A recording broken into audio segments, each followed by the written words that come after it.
Bonjour et bonsoir. Merci de nous rejoindre sur notre tribune. Bienvenue dans la révolution, bienvenue dans le combat qui compte pour l'émancipation des peuples à travers le monde et singulièrement des peuples africains.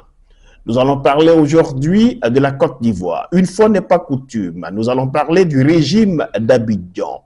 Celui-là même qui a été soutenu à coups de rebelles, de canons, mais également de matraquage médiatique, avec notamment le leader, celui qu'on qualifiait de messie de l'économie et de la finance, de démocrate chevronné, bref, celui qui a bénéficié de tous les soutiens, quasiment à l'international, celui qui a contribué largement et fortement à la déportation de son opposant, à l'occurrence Laurent Gbagbo, à la Cour pénale internationale, alors que c'est d'ailleurs grâce à ce dernier qu'il a pu se présenter à une élection présidentielle en Côte d'Ivoire et qu'il est de fait aujourd'hui encore président de la République ivoirienne.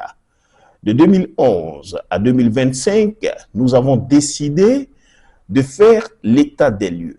Bienvenue. Nous rejetons purement et simplement cette idée de comité d'évaluation. Nous connaissons bien M. Laurent Gbagbo.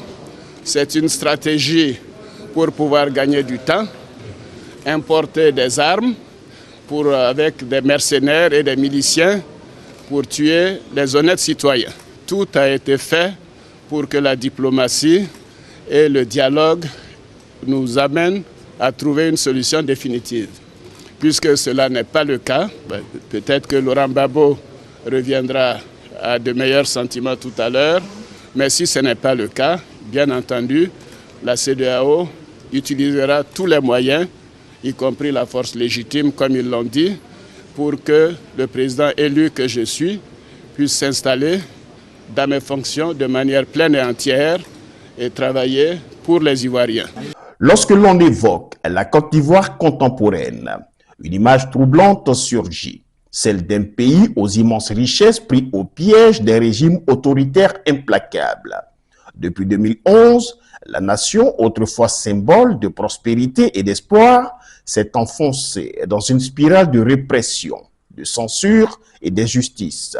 Ce que certains osaient encore appeler démocratie n'était plus qu'une illusion savamment entretenue par un pouvoir qui, sous des apparences légales, n'avait plus qu'un seul objectif, asseoir son emprise totale.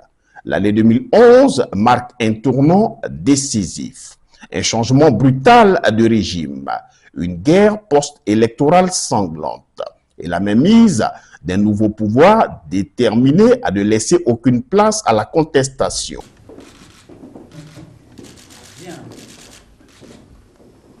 La France n'est pas là pour gérer et arbitrer les conflits ivoiriens.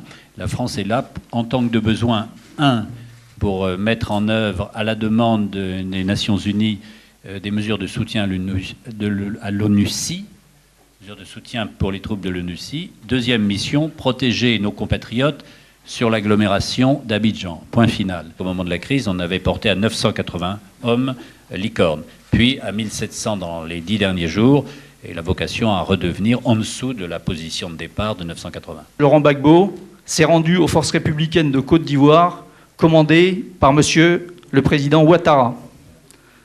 Je précise qu'à aucun moment, contrairement à ce qui a été annoncé, les forces françaises n'ont pénétré dans les jardins ni dans la résidence présidentielle de M. Gbagbo. Très vite, les arrestations arbitraires se multiplient. L'opposition est muselée. Ces figures emblématiques traquées, jetées en prison ou contraintes à l'exil. La presse libre, jadis vibrante, se tait sous la menace. Le moindre mot de travers peut conduire derrière les barreaux. Nous avons fait le tour, nous avons constaté qu'il y avait une intense activité militaire dans cette résidence. Il n'y a qu'à voir les grenades encore qui jalonnent un peu tous les chemins qu'on a pu prendre. Nous avons pu noter, n'est-ce pas, que la violence des combats qu'il y a eu. Mais ce n'est que le début. Le pouvoir en place perfectionne son arsenal de contrôle. La justice devient très vite un instrument aux ordres. Les élections, une simple formalité où le résultat est connu d'avance. Chaque manifestation populaire est réprimée avec une violence inouïe. Le peuple ivoirien, fier et résilient, découvre l'étendue de la machine répressive qui s'abat sur lui. À mesure que les années passent, un climat de peur s'installe. La surveillance est omniprésente. Espionnage numérique, écoute téléphonique, réseaux sociaux traqués. Personne n'échappe à l'œil du régime. La milice politique remplace la police dans certaines zones, imposant une loi tacite et brutale. Les voix dissidentes sont traquées comme des criminels. Une simple critique peut d'ailleurs signifier la disparition, un procès expéditif ou pire encore, une fin tragique maquillée en accident. Si vous avez vos frères, vos enfants, vos amis, dites-leur, IB c'est fini. Le président de la République de Côte d'Ivoire, c'est le président Alassane Ouattara. C'est la dernière fois que nous on arrive à Bobo et puis on ne tire pas. La prochaine fois, on ne va pas réfléchir. Les figures médiatiques tombent les unes après les autres. Journalistes, intellectuels, artistes. Tous ceux qui osent défier le pouvoir sont réduits au silence. Parallèlement, l'économie est accaparée par une élite proche du régime. Corruption généralisée, détournement massif de fonds publics, contrats attribués aux proches du pouvoir. L'argent circule, mais dans les mêmes poches. Pendant ce temps, le peuple s'appauvrit. Les jeunes, autrefois porteurs d'espoir, se retrouvent sans avenir. Oui, voilà, vous la voyez à l'image. Il faut bien comprendre que la puissance économique, les retombées économiques dont vous parlez ne profitent qu'à une toute petite partie de la population ivoirienne. Hein. Dans un pays qui est encore divisé entre une classe très riche et très pauvre, il n'y a pas vraiment de classe moyenne. Donc la photo que vous voyez là reflète bien cette réalité de la vie ivoirienne. Il y a encore une grande pauvreté, de nombreux bidonvilles à Abidjan où nous étions. Cette photo a été prise dans la commune d'Abobo. Abobo, c'est un foyer de départ, comme l'appellent les associations, c'est-à-dire que c'est de là que partent beaucoup de jeunes qui rêvent de rejoindre l'Europe. Comme vous vous en doutez en voyant cette image, les opportunités de grimper dans l'échelle sociale en Côte d'Ivoire sont encore assez rares. Hein. Je rappelle que 80% de l'économie est encore informelle en Côte d'Ivoire et que le taux de chômage des jeunes oscille entre 25 et 30%. La famille que vous distinguez un petit peu à l'image, c'est la famille de Mariam. Hein. Mariam, c'est la maman de 8 enfants. Sur ces 8 enfants, je voudrais juste signaler que 2 vont seulement à l'école, hein, pour vous montrer un peu la pauvreté dans ces communes. 2 vont à l'école parce qu'elle n'a pas les moyens de scolariser les autres. Hein. L'école coûte une fortune pour ces familles qui rassemblent à peine une 50aine d'euros par mois de salaire. Le chômage explose. Les inégalités atteignent des sommets vertigineux. Les ressources naturelles du pays sont pillées, profitant à une minorité tandis que la majorité souffre. Sur les 10 qui sont ministères de Robité, les lots sur lesquels le nommé Kome Bakari a obtenu ses ACD, dans ces dites-là, le nommé Kome Bakari ne figure nulle part. Sur quelle base donc vous avez délivré tous ces ACD à M. Kome Bakari, quand bien même qu'il ne figure dans aucun guide que vous-même vous avez stické? D'où sortent ces attestations en lui qui ont permis de créer ça? L'individu lui-même, Kome Bakari, on a un peu inquiété sur lui, pour comprendre un peu comment il arrive à faire tout ça. Dans les actes qu'il dépose chez vous, pour demander les ACD, il fournit une carte d'identité. Tu as un numéro qui est ici, qui est officiel, je ne vais pas le lire, sur laquelle il est de nationalité ivoirienne. Né le 20 janvier 1979 à Abobo-Gare-Bergerville. C'est cette pièce-là qui est dans toutes ces demandes d'ACD. Mais l'individu en question, et cette pièce a été faite en 2015. Le 11 mars 2015. Mais en 2016, lorsqu'il est devant le tribunal d'Abidjan, poursuivant encore un Ivoirien pour aller casser sa maison, il dépose des documents dans lesquels, cette fois-ci, il n'est plus Ivoirien, mais il est né au Mali et il est malien. La colère gronde, mais l'appareil répressif veille. Après plus d'une décennie d'oppression, une question brûle les lèvres de chaque Ivoirien. Combien de temps encore? L'histoire nous enseigne d'ailleurs que toute dictature, aussi implacable soit-elle, finit par s'effondrer sous le poids de ses propres excès. Le peuple ivoirien, dont la mémoire est marquée par des années de lutte et de résilience, n'a pas dit son dernier mot. L'avenir de la Côte d'Ivoire est suspendu à un fil. Le régime tiendra-t-il encore longtemps face à la montée du mécontentement populaire? Ou assistera-t-on bientôt à l'émergence d'une nouvelle ère, où la justice et la liberté reprendront enfin leurs droits? Qu'en est-il du rôle de l'ex-puissance coloniale dans l'installation d'un pouvoir dictatorial en Côte d'Ivoire? Une ingérence aux conséquences funestes. Depuis les indépendances africaines, la France s'est toujours posée en maître de l'ombre, manipulant les régimes, fourmentant des coups d'État et installant des dirigeants à sa solde. Ce qui se passe en Côte d'Ivoire est parfaitement inadmissible. Des élections ont eu lieu sous le contrôle des Nations Unies. Elles ont été validées par les Nations Unies.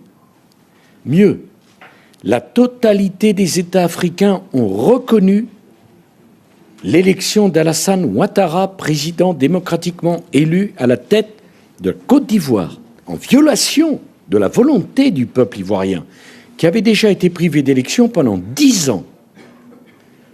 M. Gbagbo se maintient au pouvoir, ses partisans tirent, il y a eu, on ne sait pas le nombre de morts, mais il y a eu des morts dans les rues d'Abidjan d'hier, c'est un scandale. Laurent Gbagbo et son épouse ont leur destin entre leurs mains. Si avant la fin de la semaine, ils n'ont pas quitté le poste qu'il occupe, Laurent Gbagbo, en violation de la volonté du peuple ivoirien, ils seront nommément sur la liste des sanctions. Parmi les exemples les plus frappants de cette mainmise néocoloniale, la Côte d'Ivoire demeure un cas d'école. De 2011 à 2025, la France n'a cessé d'orchestrer, de financer et même de soutenir un pouvoir dictatorial, sacrifiant la démocratie sur l'autel de ses intérêts économiques et stratégiques. Tout bascule en 2011. Sous couvert de rétablir la démocratie, la France, par l'entremise de l'ONU, l'Organisation des Nations Unies, et de son bras armé, la force Licorne, bombarde le palais présidentiel et précipite la chute de Laurent Gbagbo. Depuis ce matin, 6h45 GMT, les forces spéciales de la force Licorne sont en train de bombarder la résidence du chef de l'État à Cocody. Le président Gbagbo est dans cette résidence avec des membres du gouvernement, son épouse et quelques amis et parents. Et nous dénonçons cette agression manifeste de l'État français contre l'État ivoirien. Mais pourquoi un tel acharnement à maintenir ce régime en place? La réponse est simple, l'économie. La Côte d'Ivoire, avec son cacao, son pétrole, son or et ses ressources stratégiques, est un trésor que la France refuse de lâcher. Les multinationales françaises prospèrent pendant que le peuple s'appauvrit. Les grandes entreprises hexagonales raflent les contrats d'infrastructure, dominent les secteurs clés tels la télécommunication, les banques, la distribution, et même imposent des conditions économiques qui perpétuent la dépendance. L'armée française, toujours présente sur le sol ivoirien, n'est là, entre autres, pour garantir que ce système ne vacille jamais. Près de 14 ans de soumission. L'heure du bilan est sans appel. La Côte d'Ivoire n'a jamais été aussi étouffée par un régime autoritaire et la France en porte d'ailleurs une lourde responsabilité. Mais il ne s'agit pas de troisième mandat. On s'évertue à vous l'expliquer. Il n'est pas question de troisième mandat. Il est question du premier mandat de la Troisième République. Et le président Alassane Ouattara peut bel et bien être candidat à ces élections-là.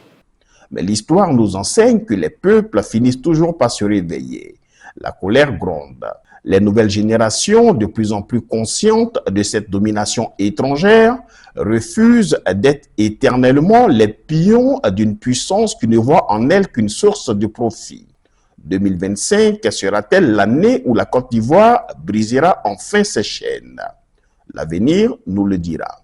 Que dire du rôle des institutions internationales dans l'absence de réconciliation en Côte d'Ivoire après 2011? Un déséquilibre fatal.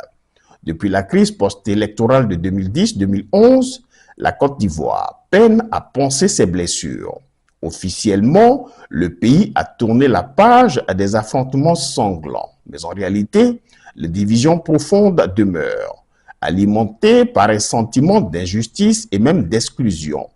Si les acteurs politiques locaux portent une lourde responsabilité, le rôle des institutions internationales dans cet échec ne peut être ignoré. Plutôt que de favoriser une véritable réconciliation, elles ont contribué à ancrer une fracture insurmontable et soutenant un camp contre un autre. Et cela en imposant une justice à double vitesse et en négligeant les souffrances des populations. L'une des pierres angulaires de toute réconciliation est d'ailleurs la justice. Pourtant, la manière dont celle-ci a été rendue après 2011 a renforcé le sentiment et la méfiance. Laurent Gbagbo et Charles Blé Goudé, figures de l'ancien pouvoir, sont envoyés à La Haye, jugés comme criminels de guerre, alors même que de nombreux rapports accablants sur les crimes pro-Ouattara sont ignorés. Cette sélectivité a non seulement exacerbé la colère des partisans de Gbagbo, mais aussi a donné un sentiment d'impunité aux vainqueurs. La crise post-électorale est terminée. Nous allons maintenant engager deux grands chantiers. Le chantier de la réconciliation et le chantier de la reconstruction. Tu plais pourquoi? Nous avons été dans les Alors que certaines ONG craignent des représailles à l'encontre des partisans de Gbagbo, Alassane Ouattara a annoncé qu'il allait demander à la Cour pénale internationale d'engager des investigations sur les massacres survenus dans l'ouest du pays. Les 4 mois de crise ont fait au moins 800 morts, dont la moitié à Abidjan selon l'ONU. L'ONU qui a révélé que Laurent Gbagbo avait été transféré dans le nord de la Côte d'Ivoire.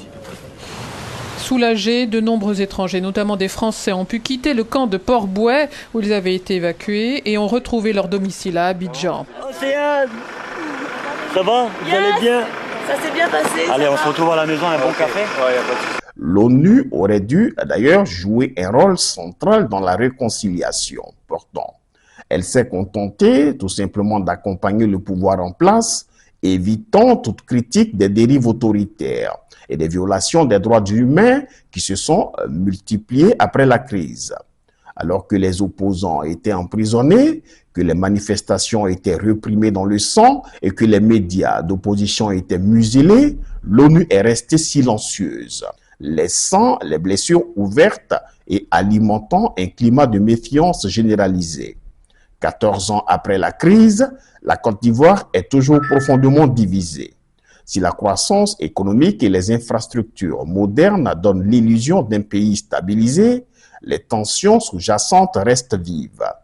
Les institutions internationales, en privilégiant la stabilité du pouvoir en place au détriment d'une réconciliation réelle, ont contribué à construire une paix artificielle, en soutenant un camp contre un autre, en imposant une justice inégale et en ignorant les aspirations profondes du peuple ivoirien. Elles ont favorisé une situation où la colère et l'injustice continuent de ronger le tissu social. L'histoire l'a prouvé à maintes reprises. Une réconciliation bâclée finit toujours par engendrer de nouvelles crises. La Côte d'Ivoire saura-t-elle éviter ce piège? Ou bien paiera-t-elle un jour le prix de ces années d'oubli et d'injustice? L'avenir nous le dira. En Afrique de l'Ouest d'ailleurs, la lutte pour la souveraineté et l'émancipation réelle des peuples se heurte à un mur invisible mais terriblement efficace, celui du néocolonialisme. Parmi les États qui en sont les piliers, la Côte d'Ivoire occupe une place centrale.